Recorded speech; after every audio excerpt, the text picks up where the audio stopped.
दोस्तों, खुद वो बदलाव बनिए जो आप इस दुनिया में देखना चाहते हैं। वेलकम टू लेट्स रिक्रिएट, जहां हम आपके छोटे से छोटे कॉन्सेप्ट को क्रिएट करेंगे एक अलग अंदाज में। तो टुडेज अवर रिक्रिएशन इज, देखिए हमने हिमाचल प्रदेश को लेके एक सीरीज स्टार्ट की जिसमें हम हिमाचल प्रदेश की झीलों को पढ़ रहे हैं। झीलों में हमने अपनी कौन कौन सी डिस्ट्रिक्ट कवर कर दी है। झीलों में हमने अपनी चंबा, लाहौल एंड स्पीति, किन्नौर डिस्ट्रिक्ट को पूरा का पूरा कवर कर लिया है। हमने देखा चंबा में 6 प्राकृतिक झीलें थी और एक नेचुरल झील थी। वैसे ही लाहौल स्पीति में हमने देखा और किन्नौर में हमने देखा। तो देखिए जो लेक्स होती हैं, जो झीलें होती हैं, वो 2 तरीके से होती हैं। एक होती है नेचुरल यानी कि प्राकृतिक झीलें, एक होती है आर्टिफिशियल यानी कि कृत्रिम झीलें या मैनमेड झीलें। ठीक है, तो हमने देखा चंबा में एक कृत्रिम झील थी और बाकी नेचुरल लेक्स थी, और लाहौल स्पीति में एक भी कृत्रिम झील नहीं थी। किन्नौर में एक भी कृत्रिम झील नहीं थी। यहाँ पर नेचुरल लेक ही सारी की सारी। अब हम करेंगे कि हमारा लेक्चर नंबर 1 में ओवरव्यू था कि हिमाचल प्रदेश में किस प्रकार से झीलें हैं। अब हम करेंगे अपना, देखिए चंबा हो गया, लाहौल एंड स्पीति हो गया, किन्नौर हो गया, अब बारी आई शिमला की। तो अब हम करेंगे शिमला। तो ये रही हमारी शिमला। शिमला की बात करेंगे। ये इसका स्मॉल मैप है। अगर हम इसका लार्ज मैप बनाएं तो शिमला का लार्ज मैप कुछ इस प्रकार से बनेगा। ये रहा हमारा शिमला का लार्ज मैप। तो देखिए इसके चारों तरफ बाउंड्रीज देख लेते हैं। देखिए ये रही इसके चारों तरफ, ये लगा इसके साथ कुल्लू। अगर इसका देखें हम, north, south, east, west. North में देखें, नॉर्थ वेस्ट में ये कुल्लू और मंडी के साथ सीमा साझा करता है। साउथ वेस्ट में ये सोलन के साथ सीमा साझा करता है। साउथ ईस्ट में ये उत्तराखंड के साथ, और साउथ में सिरमौर के साथ।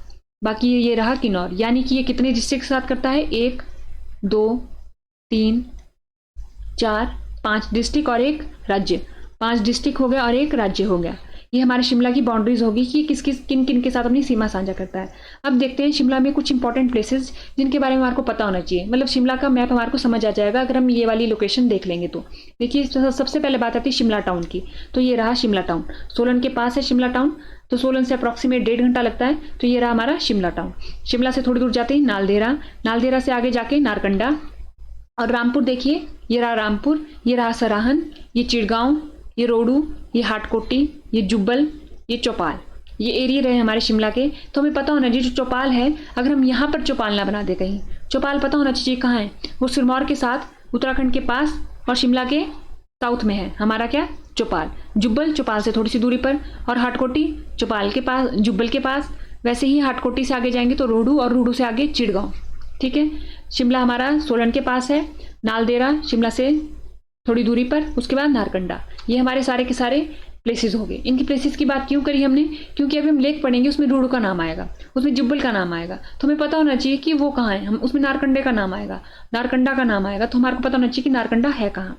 ठीक है, अब चलिए लेक्स देखते हैं। तो शिमला में कितनी लेक्स हुई, नेचुरल लेक्स, सभी के सभी नेचुरल लेक हैं। तो 5 है। कौन कौन सी, चंद्रनाहन झील, तानू जुब्बल, बरादोसर, कराली लेक, कराली झील, गढ़कुफर। तो ये होगी हमारी 5 की 5 लेक। देखिए यहाँ पर ये नाम आता है चंद्रनाहन, चंद्रनाहन आता है। हमने चंबा में एक झील पढ़ी थी, कौन सी, चंद्रकूप ताल। लाहौल स्पीति में हमने एक झील पढ़ी थी, कौन सी, चंद्रा लेक। देखिए तो देखिए चंद्रा और चंद्रनाहन।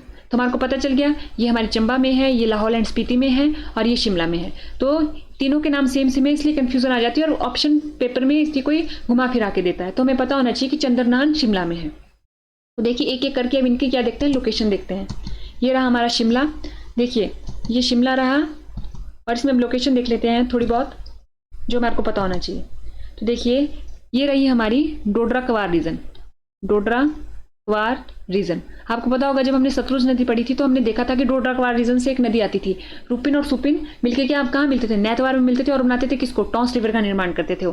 तो वो कहाँ से निकलती थी, रुपिन नदी डोडरा क्वार रीजन से निकलती थी। तो ये रहा डोडरा क्वार रीजन। ठीक है, ये रहा किन्नौर का सांगला। ये क्या है, सांगला। देखिए डोडरा क्वार और सांगला के बीच में एक लेक आती है, जिस लेक का नाम है हमारे पास, उस लेक का नाम अभी आगे पढ़ेंगे। ये देख लिए, ये है हमारे पास बरादोनसर लेक या झील। ठीक है, ये होगी हमारे पास ये लेक। उसके बाद आती है हमारे पास चंद्रनाहन। ये होगी हमारे पास चंद्रनाहन, ये होगी चंद्रनाहन। तो देखिए ये चंद्रनाहन हो गई। उसके बाद आई हमारे पास एक ये वाली लेक आई और ये वाली लेक आई, ये है हमारे पास करारी लेक। ये होगी हमारे पास कराली लेक, जिसे क्या बोला जाता है जब हम आगे पढ़ेंगे तो डटी वाटर लेक बोला जाता है, डटी वाटर लेक। आपको पता होगा हमने यहाँ पर पढ़ा शिमला टाउन। शिमला से थोड़ी दूरी आगे जाने पे क्या है, कुफरी है। कुफरी नारकंडा के बीच में यहाँ पर है कराली लेक, ठीक है। उसके बाद आई हमारे पास ये वाली लेक, ये हमारे पास तानू जुब्बल। एक गढ़ कुफर है, उसकी लोकेशन का भी मैप में इतना पता नहीं चल पाया है। देखिए ये होगी हमारे पास तानू जुब्बल, ये होगी हमारे पास कराली, ये होगी हमारे पास चंद्रनाहन, ये होगी हमारे पास बरादोनसर लेक, ठीक है। इनकी लोकेशन हमारे को पता चल गई कि कौन से एरिया में है, शिमला के नॉर्थ में है, साउथ में, ईस्ट में या वेस्ट में। अब देखते हैं इनके बारे में कुछ इंपॉर्टेंट पॉइंट। देखिए चंद्रनाहन झील के बारे में देखते हैं। तो ये कहाँ सिचुएटेड है, चांसल पीक इन रोहडू तहसील। देखिए ये रही हमारी चंद्रनाहन झील, तो ये रहा रोहडू, तो रोहडू तहसील में स्थित है। रोहडू तहसील में एक चांसल पीक है, उसके पास स्थित है, ठीक है। ग्रुप ऑफ 7 लेक बोलते हैं इसको। तो हमने चंबा में एक लेक पढ़ी थी जिसे ग्रुप ऑफ 7 लेक बोलते हैं, उसका नाम क्या था, लामा लेक, ठीक है। ये पढ़ा था हमने, हम लामा डल लेक ये पढ़ा था हमने। तो ग्रुप ऑफ 7 लेक थी वो भी, तो ये भी ग्रुप ऑफ 7 लेक बोला जाता है। और इस नदी से अगर आपको सतलुज नदी पढ़ी होगी आपने, तो आपको याद होगा कि चंद्रनाहन से एक पब्बर नदी निकलती है और उसके बाद वो यहाँ से होते होते कहाँ को चली जाती है, उत्तराखंड में जाती है और यहाँ पर इसमें जाके मिल जाती है टॉस में। तो ये हमारा पब्बर है। पब्बर नदी का ओरिजिन होता है किसी इससे, चंद्रनाहन लेक से। तो Pabbar river originate from this lake. तो हमारे को पता होना चाहिए जो पब्बर रिवर का ओरिजिन है वो कौन सी लेक से होता है, चंद्रताल से, चंद्रकूपताल से या चंद्रनाहन से। तो चंद्रनाहन से होता है, ठीक है। वैसे ये हिंदी में लिखा है। अब देखिए दूसरी आती है तानू जुब्बल नियर नारकंडा, जो हमने इसकी लोकेशन देखी थी, नारकंडा के पास स्थित है। इसके बारे में यही पॉइंट पता होना चाहिए। बरादोनसर झील देखें, लोकेटेड बिटवीन डोडरा कवार शिमला और सांगला किन्नौर। तो देखिए ये सवाल अगर आप 2022 या 23 का HAS का प्री का पेपर उठा के देखेंगे तो उसमें ये स्टेटमेंट एज इट इज दे रखी है, एज इट इज स्टेटमेंट दे रखी है, डोडरा कवार शिमला और सांगला किन्नौर। बस उसमें टिक ही करना था कि ये ऑप्शन ठीक था, ये ऑप्शन ठीक था। तो देखिए ये वाली लाइन एज इट इज आई है। तो हमारे को पता होना चाहिए जो बरादोनसर झील है वो कहाँ पर है, डोडरा कवार शिमला और सांगला किन्नौर में। उसके बाद आती है कराली लेक, इसको क्या बोला जाता है, डटी वाटर लेक बोला जाता है। तो ये पूछा जाता है डटी वाटर लेक है वो किस लेक को बोला जाता है और वो कौन सी डिस्ट्रिक्ट में सिचुएटेड है। तो वो है हमारे पास कराली लेक और वो सिचुएटेड है कहाँ पर, शिमला में। ये पता होना चाहिए हमारे को 2 पॉइंट। और कहाँ पर जैसे छोटा शाली हिलॉक के पास, एक पीक के पास है छोटा शाली हिलॉक के पास, ठीक है। और इसका जो आकार है वो है अन्नाडेल ग्राउंड ऑफ शिमला के बराबर। देखिए शिमला में अन्नाडेल ग्राउंड है उसके बराबर इसका साइज है। तो हमारे को पता होना चाहिए कि कौन सी लेक का साइज है जो अन्नाडेल ग्राउंड के बराबर है। तो कराली के बारे में 2 पॉइंट पता होने चाहिए, डटी वाटर लेक छोटा शाली हिलॉक के पास और अन्नाडेल ग्राउंड ऑफ शिमला के बराबर इसका साइज है। ये हो गया। तो हमने क्या देखा, एक लास्ट बटी गढ़ कुफर, वो आपको पता होना चाहिए कि वो कहाँ पर होती है, हमारे पास शिमला में है। गढ़ कुफर का नाम आया तो वो शिमला में है, तानू जुब्बल का नाम आया तो शिमला में है, कराली का नाम आए तो शिमला में, बरादोनसर का नाम आए तो वो शिमला और किन्नौर के बीच में आता है।